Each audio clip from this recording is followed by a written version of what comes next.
Professional وجوہات کے علاوہ وہاں پہ آپ بٹھاتے ہیں تو ظاہری بات ہے کہ یہ سارا پروسیس جو ہے یہ خراب ہو جائے گا. اور اگر اس کو اتنا اس بات کا ادراک ہی نہیں ہے کہ اس کے ٹاسک کیا ہے اور اس نے ٹاسک کیسے کرنا ہے تو ظاہری بات ہے ایشوز کریٹ ہوں گے. تو اس لیے ضروری یہ ہے کہ پرائم منسٹر جب بھی DGISI لگائیں تو وہ جو ہے پروفیشنل ایڈوائس لیں, اور سب سے بیسٹ ایڈوائس اس کو دینے والے اس کے چیف آف آرمی اسٹاف ہیں جو کہ ان کے ڈیفیکٹو ڈیفینس ایڈوائزر بھی ہیں. Why should he listen to the chief of army staff? ان کے وہ ریکمنڈیشن کو کیوں سنیں؟ وہ اس لیے کہ چیف آف آرمی اسٹاف کو معلوم ہے کہ DGISI کا رول کیا ہے, اس کا کام کیا ہے, اس کے فنکشنز کیا ہیں, اس کے ٹاسک کیا ہیں, اس کی رسپانسبلٹیز کیا ہیں. پھر وہ جتنے بھی لوگ جن کو وہ لیفٹنٹ جنرل جن کو وہ کنسیڈر کرتے ہیں اس پوسٹ کے لیے وہ ان کو بھی جانتے ہیں. پچھلے 30-35 سال سے ان کا آپس میں کوئی نہ کوئی تعلق تو ہو رہا ہے, ایک ساتھ ہی اوپر بڑھ کے وہ اس لیول تک پہنچے ہیں. تو وہ جانتے ہیں کہ کون سا جنرل آفیسر جو ہے وہ یہ کام احسن طریقے سے اور بہترین طریقے سے کر سکتا ہے. تو اسی لیے جب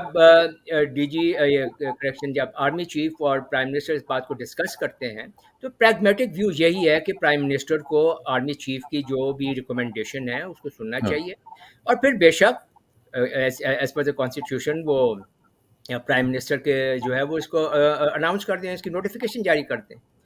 تو یہ سلسلہ ایسے ہی چلنا چاہیے. اب اگر ان ٹروئکا میں کوئی بھی رنجش ہو جاتی ہے یا مطلب کوئی مس کمیونیکیشن ہو جاتا ہے تو یہ سارا سسٹم نہیں چلے گا, اور اگر یہ سارا سسٹم نہیں چلے گا تو اس کا امپیکٹ یہ ہے کہ دین اٹ از لیٹ سے کہ آپ ہمیں ISI سے گاڈ فاربڈ ہائپوتھیٹیکلی اسپیکنگ ہمیں صحیح تھریٹ اسیسمنٹ نہیں ملتی کسی ایسے شخص کے تھرو, تو پھر ہم ہو سکتا ہے کہ ہم اگلی جنگ کے لیے وی مائٹ بی انپریپیئرڈ, اور اچھا اس میں آپ مجھے ختم کرنے دیں بات, اور we might be prepared for the wrong war against the wrong enemy and with the wrong weapons and equipment which can be lethal. تو اس لیے یہ کوئی اتنا آسان نہیں ہے کہ بھی یہ کوئی سول سپریمیسی اور ملٹری اسینڈنسی کا ایشو نہیں ہے. دس از این ایشو جو کہ پاکستان کے لیے ایک ایگزسٹینشلسٹ تھریٹ بن سکتی ہے. لیکن اس میں کلیئرٹی نہیں ہے نا بریگیڈ صاحب. جو میرا کوشچن ہے وہ یہ ہے کہ کلیئرٹی کیوں نہیں ہے. For example let me give you 2 recent examples. یہ جو ابھی 2 ریسنٹ DGISI آئے ہیں, ایک تو فیض حمید صاحب آئے, ان سے پہلے جو آئے تھے جو ناصم تھے, تو ان دونوں کی دفعہ کوئی سمری نہیں آئی. ان کی دفعہ تو کوئی ہلا بلو کریٹ نہیں ہوا, کوئی ایسی بات نہیں ہوئی. یعنی اب کیا ہوا ہے کہ اب سمری کی بات ہو رہی ہے. اگر سمری ریکوائرڈ تھی تو پچھلی دفعہ 2 دفعہ کیوں نہیں ہوئی, اب کیوں ہو رہی ہے؟ تو میں یہ کہہ رہا ہوں کہ یہ کلیئرٹی ہونی چاہیے کہ نہیں ہونی چاہیے. اگر ایک پروسیجر ہے تو اس کو چارٹ آؤٹ کیوں نہیں کیا جاتا کہ جی this is the procedure we have to follow it in letter and spirit. اس میں آئی ایگری ود یو 100%. میرا بھی یہی پوائنٹ آف ویو ہے کہ جو پروسیجر ان 2 پہلے DGs کے لیے فالو کیا گیا تھا وہ آپ کیوں نہیں فالو کر رہے؟ اگر وہ غلط تھا تو کیوں فالو کیا, اگر وہ صحیح تھا تو آپ کیوں نہیں فالو ہو رہا؟